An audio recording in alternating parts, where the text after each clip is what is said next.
Hey, what's up everyone? This is Tiwa Savage and I'm here chilling with BET UK. After 2 decades of music, what's exciting about my career? 2 decades, wow. You know, because I started when I was 2. What's exciting? It still is exciting.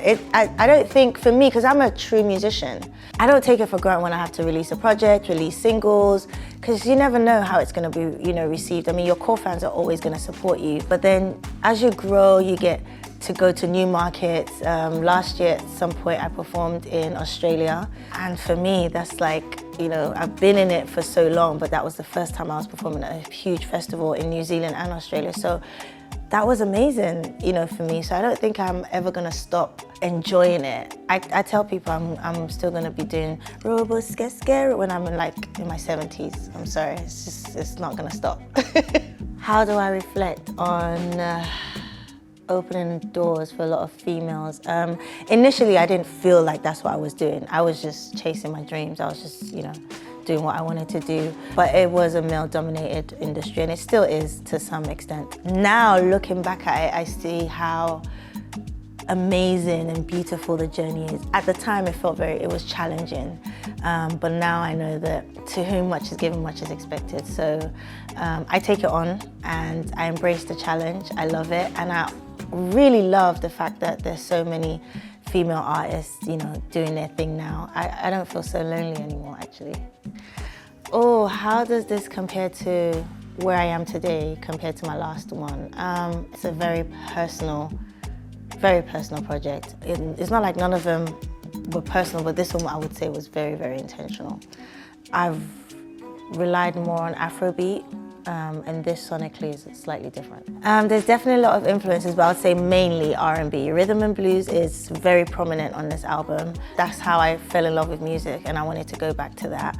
Definitely, I would say soul, a touch of Afrobeat. I'm never not gonna do Afrobeat, and garage, yeah, because I'm a UK girl, innit? So, why did I choose the collaborators on the album? I didn't actually. The focus for this album wasn't about collaborations. It was a very personal, very, very personal project to me, personal journey.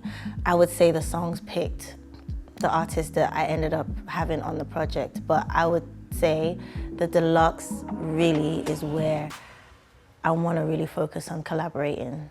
An emotion that I want people to feel when they press play. I don't even think I have to say much, because when you press play, the first song will really, I'm gonna say it was gonna set the tone. This is definitely my most vulnerable project, absolutely. Mainly with Afrobeat, you want people to come on a dance floor, you want them to dance, my songs like Koroba and Malo and different songs like that. But this album is extremely personal. It was really therapy for me. It was something that I had to do because I experienced so much. And when I was starting the project and I was going in the studio, I was hearing amazing beats, but my spirit wasn't there. Like I wanted to talk, and I had to let it out. So I had to change direction of the whole project. I wasn't really caring about streams and what's gonna trend on TikTok. This was really important for me to do. What emotion do I write my best music in? Yeah, it has to be when you're heartbroken, man. I think for a lot of women, I think that's when you don't care about, does cat rhyme with hat? Like, you're just writing what's in your heart. So I think for me personally, when I really got into music, it wasn't really happy songs. It was like R&B songs, like, I don't know, listen to Brandy and Monica and Mary J. Blige. Those were like heartfelt songs. Keisha Cole, you just want to cry. Where do I see Afrobeat in the next 5 years? It's not just Afrobeat, I just think music in general. I think everything is becoming a melting pot. You're having, real R&B heads will say the R&B of today doesn't really sound like the R&B we grew up, because it's all being infused. So I don't think it's just Afrobeat. I think music in general is just, there's this blurring the lines of, what certain genres of music should be. So it just gives me a fusion of so many different things, and I think that's a good thing. Who would I pick? R&B mouth.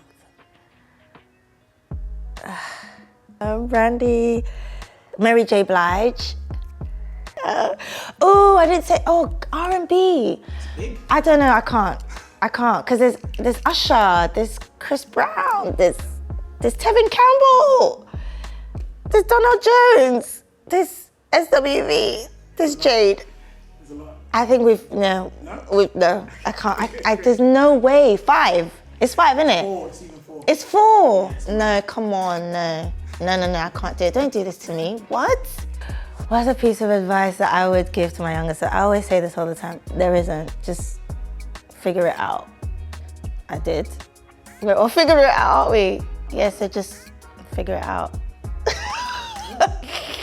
That's so rude. Yeah, just do it. Oh, this one is personal in 3 words. Vulnerable, musical, personal. Yeah. What is coming up next? A tour.